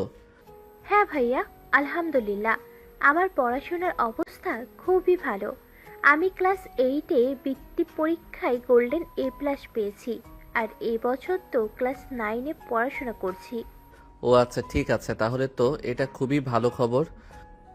আচ্ছা তোকে একটা কথা বলি, শোন। হ্যাঁ ভাইয়া, বলো না কি বলবে। তুমি আমার ভাইয়া হও, তোমাকে কেন আমার কাছ থেকে অনুমতি নিতে হবে কোনো কথা বলার জন্য? আচ্ছা চল না, আমরা সবাই মিলে কোথা থেকে একটু ঘুরে আসি। হ্যাঁ ভাইয়া, এটা তো তুমি একদম ঠিক কথাই বলেছ। তবে তার আগে তোমার ঝামেলাগুলো মিটিয়ে নাও। তুমি একবার নদী আপুর সঙ্গে দেখা করো আর কথা বলো। কিন্তু সেটা কিভাবে সম্ভব? সে কি আর এখন আমার সঙ্গে কথা বলবে? কেন বলবে না? অবশ্যই বলবে। তুমি একটু অপেক্ষা করো, আমি নদিয়া আপুর নাম্বারটা তোমাকে দিচ্ছি। তুমি নদিয়া আপুর সঙ্গে ফোনে কথা বলো। এই বলে রিয়া সেখান থেকে চলে এলো। ফিরে গেল প্রায় 20 মিনিট পর, হাতে একটা ছোট্ট ঝিকুট। সেটা আয়নের হাতে তুলে দিল। আয়ন সেটা হাতে নিয়ে দেখতে পেল একটা মোবাইল নাম্বার লেখা।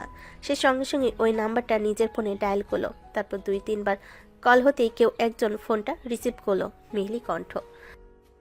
হ্যালো, আসসালামু আলাইকুম, কে বলছেন? আমি তোমার অপরিচিত একজন মানুষ, আবার খুব কাছের পরিচিত মানুষও বলতে পারো। মানে এসব আপনি কি বলছেন? আমি তো কিছুই বুঝতে পারছি না। আপনার মাথা ঠিক আছে নাকি সম্পূর্ণটাই খারাপ হয়ে গেছে? আরে না, সেরকম হতে যাবে কেন? মাথা খারাপ থাকলে তো এতক্ষণে আমার পাগলা গারদে থাকার কথা ছিল। হ্যাঁ, আমিও তো মনে মনে সেটাই ভাবছি। একজন মানুষের যদি মাথা খারাপ হয় তাহলে তো তার মেন্টাল হসপিটালে থেকে মেন্টালি ট্রিটমেন্ট নেওয়ার কথা। তাহলে সে বাইরে এসে কি করছে, নাকি চুরি করে পালিয়ে এসেছে? না, ওসব আবার আমার ডিকশনারিতে নেই। বাই দ্য ওয়ে, এখন কেমন আছো তুমি? এই তো আলহামদুলিল্লাহ, আগের চাইতে বেটার ফিল করছি। কিন্তু আপনাকে আমি সত্যিই চিনতে পারলাম না। দয়া করে পরিচয়টা দিলে ভালো হতো। পরিচিত অবশ্যই দিব, কিন্তু তার আগে তোমাকে আমার একটা শর্ত মেনে নিতে হবে। যদি তুমি আমার শর্ত মেনে নাও তবেই তোমার কাছে আমি আমার পরিচয় প্রদান করব। বড্ড আজব মানুষ আপনি। আমি তো কোনোভাবেই বুঝতে পারছি না কে আপনি, আর কেনই বা আমার সঙ্গে এভাবে কথা বলছেন। আপনি আপনার পরিচয় দেবেন, সেখানে আপনার শর্ত কেন আমাকে মেনে নিতে হবে? আমি তোমাকে সেরকম কঠিন কোনো শর্ত দেব না যেটা তুমি মানতে পারবে না। আমি তোমাকে খুব সহজ করে একটা কথা বলবো, বলো তুমি আমার শর্ত মেনে নেবে? আচ্ছা ঠিক আছে, কোনো সমস্যা নেই, আমি মেনে নেব আপনার কথা। এবার বলুন আপনি কে, আর কি আপনার পরিচয়? তুমি আমার নাম্বারটা ব্লক করতে পারবে না, আর আমার সঙ্গে কথা বলতে হবে, ব্যাস এইটুকুই, আর কোনো শর্ত নেই। আচ্ছা বাবা, ঠিক আছে, কোনো সমস্যা নেই। এবার তো আপনি আপনার পরিচয়টা দিন। আমি আয়ান, তোমার মামাতো ভাই, যেদিন যার গাড়ির সঙ্গে তোমার বাইক অ্যাক্সিডেন্ট করেছিল। ও আচ্ছা ঠিক আছে, আমি আপনাকে চিনতে পেরেছি ভাইয়া। নদীর কাছ থেকে এরকম কথা আশা করেনি আয়ন। সে তো ভেবেছিল হয়তো বা ওর নাম ধরে কিংবা অন্য কিছু বলবে, কিন্তু ভাইয়া বলাটা তার একদম ভালো লাগলো না। তারপরে এসে সে বিষয়টা নিয়ে মন খারাপ করলো না। সে নদীকে বলতে লাগলো, এই তোমার শরীরের এখন কি অবস্থা? হসপিটাল থেকে রিলিজ করে দিয়েছে, বাসায় চলে এসেছি। ডাক্তার বলেছে সবকিছু ঠিক হতে মোটামুটি 1 মাস সময় লাগবে, আর এই 1 মাস সম্পূর্ণ বেড রেস্টে থাকতে হবে। ও আচ্ছা ঠিক আছে, তাহলে তুমি কিন্তু একদম নাড়াচাড়া করবে না, ডাক্তার যা বলেছে তাই মেনে চলবে। হ্যাঁ অবশ্যই। বাই দ্য ওয়ে, আপনি আমার নাম্বার কোথায় পেলেন? সত্যিটা বলবো নাকি মিথ্যাটা? অবশ্যই আপনার কাছ থেকে আমি মিথ্যাটা আশা করি না। অবশ্যই আপনি সত্য কথাটাই আমাকে বলবেন। রিয়া আমাকে তোমার নাম্বারটা এনে দিয়েছে, বলল তোমার সঙ্গে কথা বলতে। কিন্তু কোন ব্যাপারে কথা বলতে পারলো? আমি তো সেটাই বুঝতে পারছি না। না মানে আসলে এমনি তোমার সঙ্গে কথা বলতে বলল, আর কি, তোমার ব্যাপারে খোঁজ খবর নিতে। ও আচ্ছা ঠিক আছে, তাহলে এখন রাখি। আর হ্যাঁ, আমার নাম্বারে কিন্তু যখন তখন ফোন দিবেন না। আম্মু দিনের বেশিরভাগ সময় আমার রুমে থাকে। আম্মু আপনাকে পছন্দ করে না। হ্যাঁ, সেটা আমি খুব ভালো করেই জানি। আচ্ছা, তোমারও কি মনে হয় এই সব কিছু আমি ইচ্ছা করেই করেছি? যদি সেরকমটাই মনে হতো তাহলে নিশ্চয়ই আমি আপনার সঙ্গে এখন কথা বলতাম না। দেখুন, আমি জানি এগুলো যা হয়েছে সব কিছুই অ্যাক্সিডেন্ট ছিল, কোনো কিছুই কেউ ইচ্ছাকৃতভাবে করেনি বা করবেও না। আচ্ছা, আমার উপর তোমার কোনো অভিমান নেই তো? আরে যা, এসব আপনি কি বলছেন? আপনার উপর কেন আমার অভিমান থাকতে যাবে? আপনার উপর আমার কোনো অভিমান নেই, আর কোনো অভিযোগও নেই। এই শুনেন, আম্মু মনে হয় আমার রুমের দিকে আসছে, এখন রাখি। বলে নদী ফোনটা কেটে দিল। এদিকে ঠিক ওই মুহূর্তে নদীর আম্মু তার রুমে প্রবেশ করে। নদী কারোর সঙ্গে ফোনে কথা বলছে সেটা তিনি নিজের রুম থেকে শুনেছিলেন, আর এটা শুনেই তিনি নদীর রুমে আসেন আর নদীকে বলতে থাকেন, কিরে, তুই এতক্ষণ ধরে কার সঙ্গে কথা বলেছিলি? কারোর সঙ্গে ফুসুর ফুসুর করে কথা বলতে শুনলাম। আরে আম্মু, অনেক দিন ধরে কলেজে যাচ্ছি না, তাই আমার একটা বান্ধবী ফোন করেছিল। আর কি হয়েছে, কিসের জন্য আমি কলেজে যাচ্ছি না সেটা জানতে চাচ্ছিল। ও আচ্ছা, ঠিক আছে, ফোনটা দে। এখন বিশ্রাম কর, একদম মোবাইল হাতে নিবি না। ডাক্তার তোকে সম্পূর্ণ বেড রেস্টে থাকতে বলেছে, সেটা ভুলে গেছিস নাকি? নদী তখন তার মায়ের কথাই মাথা নাড়িয়ে সম্মতি জানালো, আর তারপর তার আম্মু সেই রুম থেকে বের হয়ে চলে গেল। এরপর থেকে নদী আর আয়ানের দুজনেরই মাঝে মধ্যে ফোনে কথাবার্তা বলতো। একটা সময় তো এমন আসলো দুজন দুজনকে ছাড়া থাকতেই পারতো না। দিনে প্রায় বেশিরভাগ সময় তাদের ফোনে কথা বলেই কেটে যেত। তারপর রাতে তো আছেই। এই রাতে যেহেতু নদী একাই ঘুমাতো, তাই সারা রাত ফোনে কথা বলেও কোনো সমস্যা হতো না। আজ নদীর পায়ের ব্যান্ডেজ খোলা হয়েছে। আজ থেকে নদী পায়ে হাঁটার চেষ্টা করবে। এদিকে আয়নের ভীষণ মন চাইছিল নদীর সঙ্গে একবার সরাসরি দেখা করার জন্য, কিন্তু সেটা কোনোভাবেই সম্ভব হয়ে উঠছিল না। কারণ এই মুহূর্তে নদী একা একা বাসা থেকে বের হতে পারবে না, আর নদীদের বাড়িতে যাওয়ার কোনো পারমিশন নেই আয়নের। নদীর আম্মু যদি জানতে পারে, তাই আয়ন লুকিয়ে নদীর সঙ্গে দেখা করতে গেছে। এদিকে আয়ন নদীকে ছাড়া একদমই থাকতে পারছিল না, তাই সে মনে মনে ঠিক করলো আজ রাতে সে চুরি করে নদীর সঙ্গে দেখা করতে যাবে তাদের বাড়িতে। যেমন চিন্তা তেমন কাজ। নদীর কাছ থেকে তাদের বাড়ির ঠিকানা নিয়ে যথাসময়ে নদীদের বাড়ির পিছনে বাগানে চলে আসলো আয়ন। বাগানে সেই আয়ন নদীকে ফোন দিয়ে সে ব্যাপারটা জানায়। তখন রাত 10টার মতো বাজে। নদীর আম্মু তখনও সজাগ ছিল, তাই নদী আয়নকে অপেক্ষা করতে বলে।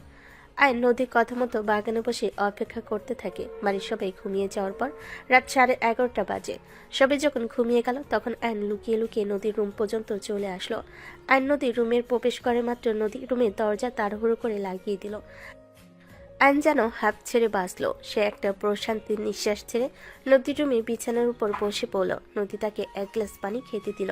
সে পানিটা খেয়ে তারপর নদীর হাত দুটো ধরে বলতে লাগলো, জানো, আমার ভীষণ ভয় লাগছিল একা একা এই গভীর বাগানে দাঁড়িয়ে থাকতে। তাহলে এসেছিলে কেন? আমি তো তোমাকে আগেই বলেছিলাম এত রাতে আসার কোনো প্রয়োজন নেই। তোমাকে ভীষণ দেখতে মন চাইছিল, তাই নিজেকে আর আটকে রাখতে পারছিলাম না। সেজন্যই তোমার সঙ্গে দেখা করতে চলে আসলাম। সে না হয় ঠিক আছে, কিন্তু তুমি আমার সঙ্গে দেখা করার জন্য এতটা ব্যাকুল হয়ে আছো কেন? আমি তো সেটাই বুঝতে পারছি না। জানি না তোমাকে দেখার জন্য আমার মনটা কেন এত ছটফট করছিল, তবে আমার মনে হয় আমি তোমাকে ভালোবেসে ফেলেছি। মানে এসব কি বলছো তুমি? তোমার মাথা ঠিক আছে? আমাদের এই সম্পর্ক আমাদের পরিবার কখনো মেনে নেবে না, এটা তোমার জানা উচিত। আমি এটা খুব ভালো করেই জানি। আমার এই কথা না তো আমার ফ্যামিলি মেনে নেবে, আর নয়তো তোমার ফ্যামিলি। আমাদের সম্পর্কের কোনো ভবিষ্যৎ নেই। তাহলে তুমি জেনে শুনে বিষ কেন পান করতে চাইছো? আজকের পর থেকে তুমি আমার সঙ্গে আর কোনো যোগাযোগ রেখো না, এটা তোমার কাছে আমার অনুরোধ। I am so sorry. তুমি বললেও আমি এটা পারবো না, কারণ সত্যি আমি তোমাকে ভালোবেসে ফেলেছি, আর ভালোবাসা কখনোই ভুলে থাকা যায় না। প্লিজ তুমি এরকম করো না। তাছাড়া তোমার সঙ্গে আমাকে যায় না। তুমি বিদেশ ফেরত উচ্চশিক্ষিত একটা ছেলে, আর আমি সবেমাত্র কলেজে পড়াশোনা করছি। তোমার সঙ্গে যেমনি আমার বয়সের একটা বিশাল ফারাক, তেমনি শিক্ষাগত যোগ্যতার। তাই প্লিজ তুমি আমাকে ভুলে যাও। I am so sorry.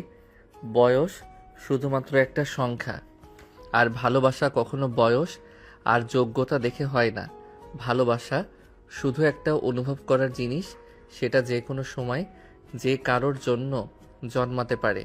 এটা কখনো বাধা দিয়ে রাখা যায় না। তো প্লিজ আমাকে এসব কথা বলা থেকে তুমি বিরত থাকলে আমি খুশি হব। কিন্তু তুমি আর কোনো কিন্তু বলো না, কারণ আমিও খুব ভালো করে জানি তুমিও আমাকে ভালোবেসে ফেলেছ। আর যদি ভালো নাই বাসতে, তাহলে এত রাতে একটা ছেলেকে তোমার রুমে আসার পারমিশন তুমি কখনোই দিতে না। ভালোবাসলেই যে পেতে হবে, ভালোবাসলে যে সেই সম্পর্কে পূর্ণতা দিতে হবে, এটা কি কোথাও লেখা আছে? ভালোবাসা হারিয়ে কখনো সুখে থাকা যায় না, এটা তোমাকে মানতে হবে।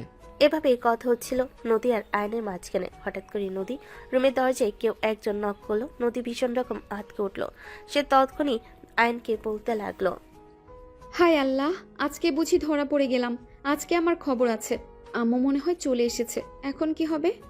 কিছুই হবে না, আমি বলবো আমি তোমাকে ভালোবাসি আর তোমাকে বিয়ে করতে চাই। তুমিও তো আমাকে ভালোবাসো। তোমার কি এইটুকু সাহস নেই আমার হাত ধরে এই বাড়ি থেকে বের হয়ে যাওয়ার? কিন্তু আব্বু আম্মুকে এত বড় কষ্ট দিব? শোনো, আব্বু আম্মু কখনোই সন্তানের উপর রাগ করে থাকতে পারে না। তারা আজ ভুল বুঝে আছে, কিন্তু কাল তাদের এই অভিমান ঠিক ভেঙে যাবে। কিন্তু তুমি যদি আজ আব্বু আম্মুর কথা চিন্তা করে নিজের ভালোবাসার মানুষটাকে হারিয়ে যেতে দাও, সেই ভালোবাসার মানুষটাকে কিন্তু কখনোই তুমি আর ফিরে পাবে না। আয়নের এই কথাটা শুনে একটু চিন্তায় পড়ে গেল নদী। সে কি করবে কিছুই ভেবে পাচ্ছিল না। সে খুব ভালো করেই জানে তার মা বাবা এই সম্পর্ক কোনোদিনই মেনে নিবে না। আর এদিকে তার মান বলছে সে আয়নকে ভীষণ রকম ভালোবেসে ফেলেছে। আয়নকে ছাড়া সে অন্য কাউকে কোনোদিনও নিজের জীবনে মেনে নিতে পারবে না। তাই বেশ কিছুক্ষণ সে চুপ করেই বসে থাকে। আর এদিকে তখন আবারও আয়ন নদীকে বলতে থাকে, কি হলো, তুমি এভাবে চুপচাপ বসে আছো কেন? কোনো একটা সিদ্ধান্ত তোমাকে নিতেই হবে। হয় ভালোবাসাকে হারাতে হবে, নয়তো ভালোবাসাকে চিনিয়ে নেওয়ার শক্তি রাখতে হবে। আমি তো সেটাই ভেবে পাচ্ছি না যে আসলে আমার এই মুহূর্তে কোনটা করা উচিত। নদীর আম্মু বারবার দরজায় নক করে যাচ্ছেন আর বারবার নদীর নাম ধরে ডাকছেন। এই নদী, কি হলো? রুমের ভেতরে কার সঙ্গে কথা বলছিস? আর দরজাটা কেন বন্ধ করে রেখেছিস? তোর রুমের ভেতর কে আছে? দরজা খোলা, আমি ভেতরে আসবো। এভাবেই বারবার হাঁক ছাড়ছিলেন নদীর আম্মু, কিন্তু নদী একদম ভয়ে ছুটিয়ে যাচ্ছে। সে দরজা খোলার সাহস পর্যন্ত পাচ্ছে না। তখনই আবারও আয়ন নদীকে বলতে লাগলো, আচ্ছা, তুমি আমাকে ভালোবাসো তো? হ্যাঁ, সেটা ঠিক আছে যে আমি তোমাকে ভালোবাসি, কিন্তু আব্বু আম্মুর সামনে দাঁড়িয়ে এই কথাটা বলার সাহসটা আমি পাচ্ছি না। ঠিক আছে, তোমাকে কিছুই করতে হবে না। যা করার আমি করছি, শুধু তুমি আমার পাশে থেকো, তাহলেই আমার চলবে। আচ্ছা ঠিক আছে, তাহলে কি এখন আমি দরজাটা খুলবো? না, তুমি এখানেই দাঁড়িয়ে থাকো, দরজা আমি খুলছি, আর যা বলার আমি বলছি। এ বলে আয়ন সামনের দিকে এগিয়ে গেল আর তারপরে দরজাটা খুলে দিল। দরজা খোলার পরে নদীর আম্মু আয়নকে দেখে নদীর রুমে দেখতে পেয়ে ভীষণ রকম রেগে গেলেন আর বলতে লাগলেন, কিরে হারামজাদা, তুই এখানে কি করছিস? তোর এত বড় সাহস, তুই আমার মেয়ের রুমে প্রবেশ করেছিস? প্লিজ ফুপি, তুমি শান্ত হও, এতটা উত্তেজিত হয়েও না। তুমি আমার কথাটা আগে শোনো। এই হারামজাদা, তুই চুপ কর। আমি তোর কাছ থেকে কোনো কথা শুনতে চাই না। তুই এখানে কেন এসেছিস সেটা বল। দেখো ফুপি, আমি আর নদী আমরা দুজন দুজনকে ভালোবাসি, আর আমরা দুজন সারা জীবন একসঙ্গে থাকতে চাই। কথাটা বলতে দেরি হলো, কিন্তু আয়নের গালে ঠাস করে নদীর আম্মু একটা চর বসিয়ে দিতে দেরি করলেন না। তিনি রাগে ফুসফুস করতে করতে আয়নকে বলতে লাগলেন, হারামজাদা, তোর এত বড় সাহস, তুই আমার সামনে দাঁড়িয়ে আমার মেয়েকে ভালোবাসার কথা বলছিস? তোর দুঃসাহস থেকে আমি অবাক না হয়ে পারছি না। তুই এক্ষুনি আমার চোখের সামনে থেকে দূর হ। কথাটা বলা মাত্রই আয়ন শক্ত করে নদীর হাতটা চেপে ধরল আর তারপর নদীর আম্মুর দিকে তাকিয়ে বলতে লাগলো, ফুপি, আমার যদি এখান থেকে চলে যেতেই হয়, তাহলে আমি নদীকে এখান থেকে নিয়ে তবেই যাব। একা একা এক চুলও নড়ব না। তোর এত বড় সাহস, তুই আমাকে আন্ডার দিচ্ছিস? আমার মেয়ে তোর সঙ্গে গেলে তো তুই নিয়ে যাবে। তখনই তার আম্মুকে ভীষণ রকম অবাক করে দিয়ে নদী বলতে থাকে, হ্যাঁ আম্মু, ও ঠিক কথাই বলেছে। আমি ওর সঙ্গেই যাব, আর ওকে ভীষণ ভালোবাসি। আমরা দুজন সারা জীবন একসঙ্গে থাকতে চাই। এটা শুনে তো নদীর আম্মু আরো বেশি রেগে গেলেন। নদীর গালে ঠাস করে দুইটা চর বসিয়ে দিয়ে বলতে লাগলেন, এসব তুই কি বলছিস? তোর কি মাথা খারাপ হয়ে গেছে? এই ছেলেটা তোকে কি তাবিজ করেছে নাকি? খুবই সত্যিকারের ভালোবাসার জন্য তাবিজ করার কোনো প্রয়োজন পড়ে না। ভালোবাসা মনের ব্যাপার। আমরা কখন কাকে ভালোবেসে ফেলি সেটা আমরা নিজেরাই জানি না। সেখানে তাবিজ করার কোনো দরকার নেই। চুপ কর তুই। আমি তোর সঙ্গে কোনো কথা বলছি না। এখান থেকে বের হয়ে যা বলছি, না হলে তোকে আমি খুন করে ফেলবো। ঠিক ওই মুহূর্তে নদীও আয়নের হাতটা শক্ত করে চেপে ধরল আর তারপর তার আম্মুর সামনে ঢাল হয়ে দাঁড়িয়ে বলতে লাগলো, তোমার যদি কাউকে খুন করবারই হয়, তাহলে তোমার আগে আমাকে খুন করতে হবে, আর তারপর আমার ভালোবাসার মানুষটাকে। কারণ আমি বেঁচে থাকতে কখনোই আমার ভালোবাসার মানুষের ওপর একটা ফুলের টোকাও পড়তে দিব না। তখনই তাদের চিৎকার চেঁচামেচিতে নদীর আপু সেখানে ছুটে আসেন। তিনি এমন পরিস্থিতি দেখে কি করবেন কিছুই ভেবে পারছিলেন না। তিনি রেগে ফায়ার হয়ে দাঁড়িয়ে আছেন। তখনই নদীর আম্মু নদীর আব্বুকে সবকিছু খুলে বলে। সবকিছু শুনেও তিনি তখন ওঠাই দাঁড়িয়ে আছেন। নদী তখন তার আব্বুর দিকে তাকিয়ে বলতে থাকে, দেখো আব্বু, আমার যা সিদ্ধান্ত নেওয়ার আমি নিয়ে ফেলেছি। এখন তোমরা কি করবে সেটা একান্তই তোমাদের ব্যক্তিগত ব্যাপার। তবে আমি এই মানুষটাকে বিয়ে করব। তোমরা যাই কিছু বলো আর যাই কিছু করো না কেন, আমাকে এই মানুষটার জীবন থেকে কখনোই সরাতে পারবে না। নিজের মেয়ের এমন কথা শুনে স্তব্ধ হয়ে যান তিনি। নদীর বাবা কোনোদিন কল্পনা করতে পারেননি নিজের মেয়ের কাছ থেকে এমন কথা শুনতে হবে। কিন্তু নদীর আম্মু থেমে নেই। তিনি তখনই নদীকে বলতে থাকেন, এই দেখে ভাবে তো চলতে পারে, তোকে কোনো একটা সিদ্ধান্ত নিতে হবে। তোর জীবনে হয়তো এই ছেলেটা থাকবে, নয়তো আমরা এবার সিদ্ধান্ত নেওয়ার পালা তোর।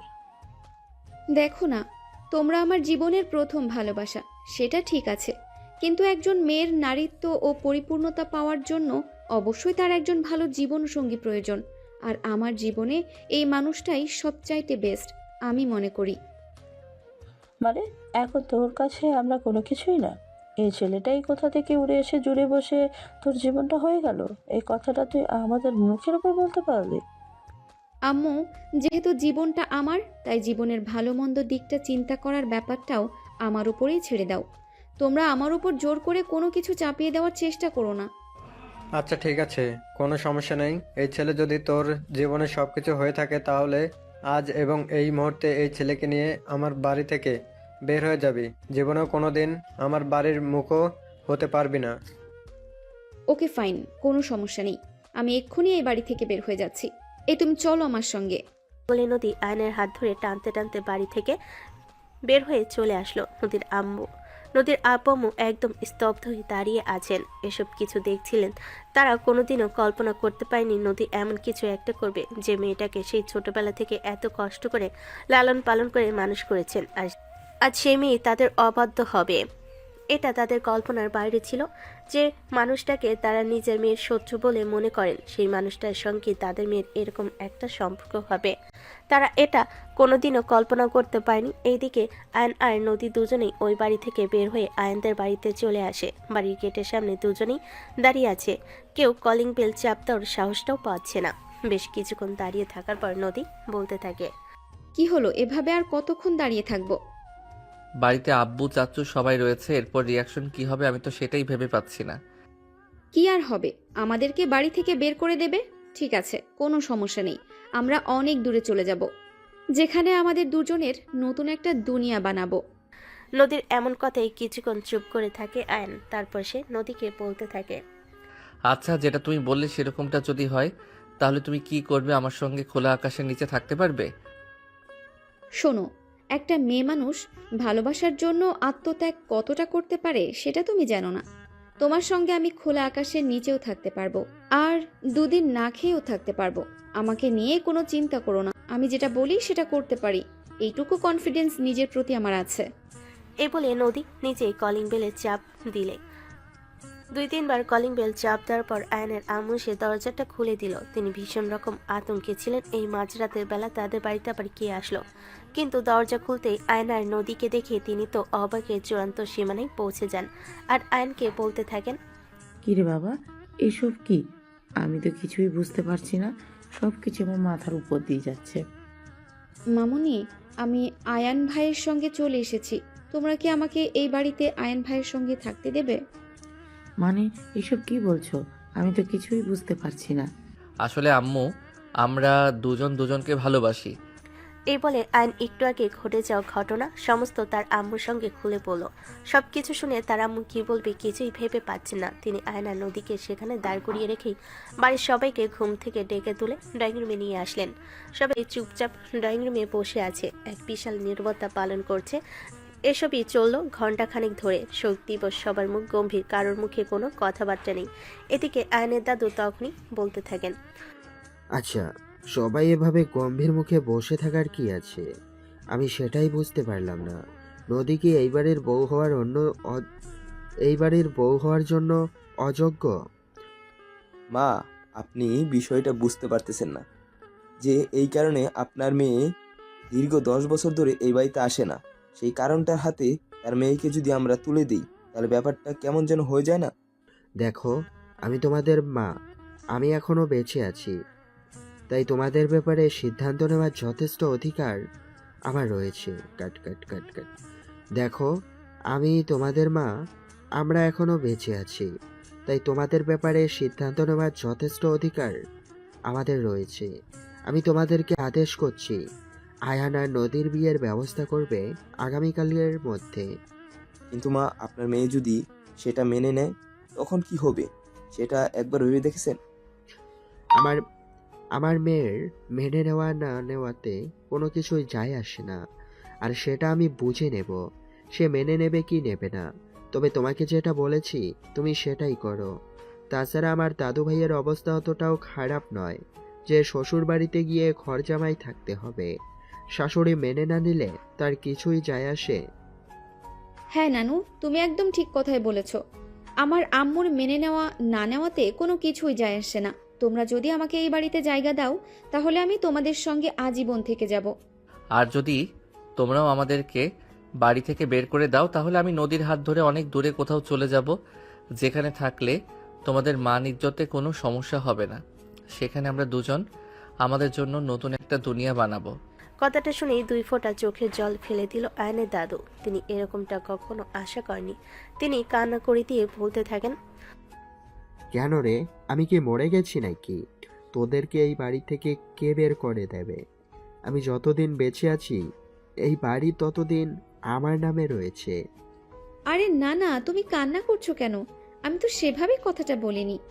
বলেছি তোমরা যদি মেনে না নাও তাহলে এই বাড়ি থেকে চলে যাব, আর যদি তোমরা আমাদেরকে এই বাড়িতে থাকতে দাও তাহলে তো আমরা এই বাড়িতেই থেকে যাব। তোরা আজীবন এই বাড়িতেই থাকতে পারবি। যদি কারোর কোনো সমস্যা হয় তাহলে আমি এই বাড়ির সম্পূর্ণটাই তোদের দুজনের নামে লিখে দেব, তাহলে তো আর কোনো প্রবলেম হবে না। তখনই পাশ থেকে আয়নের আব্বু বলতে থাকেন, কথা না মা, আপনাকে সেরকমটা করতে হবে না। আমার সন্তানের ভালো থাকায় আমার কাছে সবচাইতে আছে, তাই আমি সিদ্ধান্ত নিয়েছি এই বিয়ে হবে এবং কালকেই। হ্যাঁ, একদমই তাই। এখন যাও, সবাই নিজেদের রুমে গিয়ে ঘুমিয়ে পড়ো। আর নদী, তুমি আমার সঙ্গে চলে আসো, আজকের রাতটা আমার সঙ্গেই থাকো।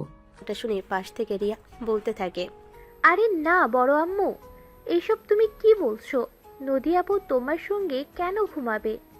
তোমার সঙ্গে তো বড় আপু ঘুমাই, নদী আপু আমার সঙ্গে ঘুমাবে। এই নদী আপু, তুমি আমার সঙ্গে চলো তো। এই বলে সবার সামনে থেকে রিয়া নদীর হাতটা ধরে টানতে টানতে তার রুমে নিয়ে গেল আর দরজাটা লাগিয়ে দিল। অতঃপর সবাই নিজেদের রুমে চলে গেল আর ঘুমিয়ে পড়ল। এদিকে রিয়া নদীকে বলতে লাগলো, কি ব্যাপার ম্যাডাম, হবু জামাইকে ছাড়া থাকতে কষ্ট হচ্ছে বুঝি? ঘুম ধরছে না? এই যা পিচ্ছি, ফালতু বকিস না। এমনিতেই হঠাৎ করে অন্য জায়গায় তো, তাই চোখে ঘুম আসছে না। হ্যাঁ, সেটা আমি বুঝতে পেরেছি, সমস্যা নেই। তুমি একটু ওয়েট করো, আমি আয়ান ভাইয়ার রুমে গিয়ে শুয়ে পড়ছি আর ভাইয়াকে এই রুমে পাঠিয়ে দিচ্ছি। সকাল হওয়ার আগেই কিন্তু ভাইয়াকে ডেকে ওই রুমে পাঠিয়ে দিও, যেন কেউ কিছু দেখতে না পায়। এই যে একদম এরকমটা করিস না, তুই এখানেই শুয়ে পড়। কিন্তু ততক্ষণে রিয়া রুম থেকে বের হয়ে চলে গেছে। এদিকে আয়ন তখন নিজের রুমে এসে বিছানায় বসে আছে, ঘুমাতে ইচ্ছে করছে না তার। তখনই রিয়া আয়নের সামনে গিয়ে দাঁড়ালো। রিয়াকে দেখে আয়ন একটু চমকে গেল আর তড়িহড়ি করে উঠে দাঁড়িয়ে বলতে লাগলো, কি রে রিয়া, কি হয়েছে? তুই এই সময় আমার রুমে কেন? তখন রিয়া একটা শয়তানি মার্কা হাসি দিয়ে আয়নকে বলতে লাগলো, বউকে বাড়িতে নিয়ে এসেছো আর এখন একা একা ঘুম ধরছে না, সেজন্য বসে আছো আর আমাকে জিজ্ঞাসা করছো আমি তোমার রুমে কি করছি? এই পিচ্ছি, তুই এতটা পেকে গেছিস কেন? এত পাকতে তোকে কে বলেছে? দেখো, আমি এতটা পিচ্ছি নই যে কোনো কিছু বুঝি না। যাও, নদী আপু এইভাবেই তোমার জন্য অপেক্ষা করছে। সকাল হওয়ার আগেই কিন্তু চলে এসো, আমাকে আবার বকা খাইয়ে দিও না। ওকে আমার পিচ্ছি বোনটা, থ্যাংক ইউ সো মাচ। হয়েছে হয়েছে, এখন আর থ্যাংক ইউ বলতে হবে না। আমি যদি তোমার বোন হয়ে এতটুকু উপকার করতে না পারি তাহলে আমি কিসের বোন হই? এখন যাও তাড়াতাড়ি। আয়ন তখন আর কোনো কথা না বলে তাড়াতাড়ি করে রুম থেকে বের হয়ে চুপি চুপি রিয়ার রুমে চলে গেল আর সঙ্গে সঙ্গে রুমের দরজাটা বন্ধ করে দিল। নদী বিছানার উপর চুপচাপ বসে আছে। আয়ন নদীর পাশে গিয়ে বসলো। তারপর নদীর হাত দুটো ধরে বলতে লাগলো, কি ব্যাপার ম্যাডাম, এখনো কি ভয় লাগছে? না, ভয় লাগবে কেন? হ্যাঁ, সেটাও তো ঠিক, ভয় লাগার তো কোনো কারণ নেই। আমার মতো একটা ছেলেকে নিজের জামাই হিসেবে পেতে চলেছেন, সেখানে ভয় কেন পাবেন? ওরে বাবারে বাবা, নিজেকে কি সুপার হিরো মনে করো নাকি? মনে করার কি আছে, আমি তো সুপার হিরো। আর আমি যদি সুপার হিরো না হতাম তাহলে কি তুমি আমাকে বিয়ে করতে রাজি হতে নাকি? হ্যাঁ, সেটা তো অবশ্যই ঠিক আছে। আচ্ছা, এখন তো একটু ঘুমাতে হবে নাকি? না ঘুমালে চলে না। মানে তুমি কি বলতে চাইছো? আমি তো কিছু বুঝতে পারছি না। এত বোঝাবুঝির কি আছে, মানেটা তো গভীর সিম্পল। চলো না, বিয়ের আগে বাসরটা সেরে নেই। এই যাও, একদম ফাজলামো মার্কা কথাবার্তা বলবে না। যদি খুব বেশি ইচ্ছা করে তাহলে আমার পাশে শুয়ে একটু জড়িয়ে ধরে ঘুমাতে পারো। এর বেশি কিন্তু কিছুই হবে না, এই বলে দিলাম। এমন করো কেন? আমি তো তোমাকে বিয়ে করব, শুধুমাত্র একটা রাতের অপেক্ষা। হ্যাঁ মহাশয়, আমি আপনাকে সেটাই বলছিলাম। এই একটা রাত অপেক্ষা করুন, আর তারপরেই আমি আপনার হয়ে যাব। তারপর যা ইচ্ছে করেন, বুঝতে পেরেছেন? ভালোবাসার মানুষ না বুঝে আর কি করা। এভাবে সামনে পেয়েও কাছে না পেয়ে থাকতে হবে, এই আর কি, আর কিছু করার নেই। এই বলে আয়ন নদীকে জড়িয়ে ধরে ঘুমিয়ে পড়ল। অন্য কিছু করার চিন্তা মাথাতেও আনলো না। সকালবেলা ঘুম ভাঙলো দরজে কারোর নক করাতে। আয়ন ভীষণ ভয় পেয়ে গেল বাড়ি কেউ জেগে উঠলো কিনা। তাই সে তাড়াহুড়ো করে দরজার ফাঁক দিয়ে বাইরে কে দাঁড়িয়ে আছে সেটা দেখার চেষ্টা করলো। দেখতে পেল রিয়া সেখানে দাঁড়িয়ে আছে। তাই সে তাড়াতাড়ি করে রুমে দরজাটা খুলে তার রুমে চলে গেল। আর এদিকে রিয়া নিজের রুমে এসে শুয়ে পড়লো। সকাল 8টা বাজে। যখনই নদীর ঘুম ভাঙলো দেখতে পেল রিয়া তার পাশে মাথায় কম্বল মুড়ি দিয়ে শুয়ে আছে। নদী তো মনে মনে ভেবেছিল আয়ন এখনো সেখানে শুয়ে আছে। তাই সে রিয়াকে আয়ন মনে করে ডাকতে লাগলো আর বলতে লাগলো, এই কি হলো? আর কতক্ষণ এভাবে শুয়ে থাকবা? যাও, ওই রুমে চলে যাও। সকাল তো হয়েই গেছে, কেউ দেখে ফেললে সমস্যা হয়ে যাবে। এদিকে রিয়া ততক্ষণে ঘুমের দেশে ডুবেছিল। তাই নদী কি বলছে না বলছে সেদিকে তার কোনো খেয়াল ছিল না। তাই নদী তাকে আবারও ডাকতে লাগলো, কি হলো, তুমি এখনো এখানে শুয়ে আছো কেন? তুমি ওই রুমে যাচ্ছ না কেন? নাকি বিয়ের আগেই বউকে ছেড়ে যেতে মন চাইছে না? এই কথা শোনা মাত্র রিয়ার ঘুম ভেঙে গেল। সে লাফ দিয়ে উঠে বসে হাসতে হাসতে বলতে লাগলো, এমন সুন্দরী বউ থাকলে বউকে রেখে কোথাও যেতে মন চাইবে কেন? তোমার মতো বউ পাওয়া তো ভাগ্যের ব্যাপার। এমন কথা শুনে লজ্জায় পড়ে গেল নদী। মাথাটা নিচু করে বলতে লাগলো, এই যা ফাজিল, তুই এখানে শুয়ে আছিস সেটা আমাকে বলবি না? ওকে যদি আগেই বলে দিতাম তাহলে তো আর এই সুন্দর সুন্দর রোমান্টিক কথাগুলো আমি শুনতে পেতাম না। ফাজিল মেয়ে, বড়দের কথা শুনতে হয় না, তুই জানিস না? যদি না শুনি তাহলে শিখবো কি করে বলো? বড়দের কাছ থেকেই তো শিখতে হবে। তা না হলে জামাইয়ের সঙ্গে করবোটা কি বিয়ের পরে? ওরে ফাজিল, এইটুকুনি একটা মেয়ে, আর এখনই জামাইয়ের সঙ্গে কি করবি না করবি সেই সব কিছু চিন্তা করছিস। ফাজলামো আর গেল না তোর। আচ্ছা শোন, চৌধুরী বাড়ির মেয়ে আমি যদি ফাজলামো না করি কি করবে বলো শুনি? হ্যাঁ, সেটাও তো কথা। শোন না, আমার খুব ক্ষুধা পেয়েছে, আমার কিছু খেতে হবে। এই বলে রিয়া বিছানা থেকে উঠে ওয়াশরুমে চলে গেল ফ্রেশ হওয়ার জন্য। কিছুক্ষণের মধ্যে ফ্রেশ হয়ে এসে রুম থেকে বের হয়ে গেল আর নদীকে ফ্রেশ হয়ে নিতে বলল। নদীও বিছানা থেকে নেমে ফ্রেশ হয়ে গেল। এদিকে আম্মু অনেকক্ষণ আগে সবার জন্য নাস্তা রেডি করে বসেছিল। রাতে যেহেতু একটু প্রবলেম হয়েছিল তাই সকালবেলা একটু সবাই দেরিতেই ঘুম থেকে উঠেছে। সবাই ঘুম থেকে ওঠা মাত্রই আয়নের আম্মু সবাইকে নাস্তার টেবিলে ডেকে নিল আর নাস্তা সার্ভ করলো। সবাই একসঙ্গে খাওয়া দাওয়ার পর্বটা শেষ হতেই আয়নের দাদু আয়নের বাবাকে বলে সবকিছুর ব্যবস্থা করতে। আজ বাড়িতেই ঘরোয়াভাবে বিয়ের অনুষ্ঠান করা হবে। আর সেই সঙ্গে আয়নের দাদু এটাও বলে নদীর মা বাবাকে খবর দিতে, তাদের যদি ইচ্ছে হয় তাহলে আসবে, আর যদি না হয় তাহলে তো নাই। আয়নের দাদুর কথা অনুযায়ী সবকিছু সেভাবেই করা হয়। নদীর আম্মুকেও ফোন করা হয়, উনি আসবেন না বলে পরিষ্কারভাবে জানিয়ে দেন। তাই ওনার অনুপস্থিতিতেই তাদের বিয়ের কাজ সম্পন্ন হয়। আজ বিয়ের প্রায় 5 বছর পার হয়ে গেছে। ইতিমধ্যেই নদী আর আয়ানের সংসারে ছোট্ট একটা পরী এসেছে। পরীটার বয়স সবে মাত্র 2 বছর। আলতো আলতো করে কথা বলাও শিখেছে।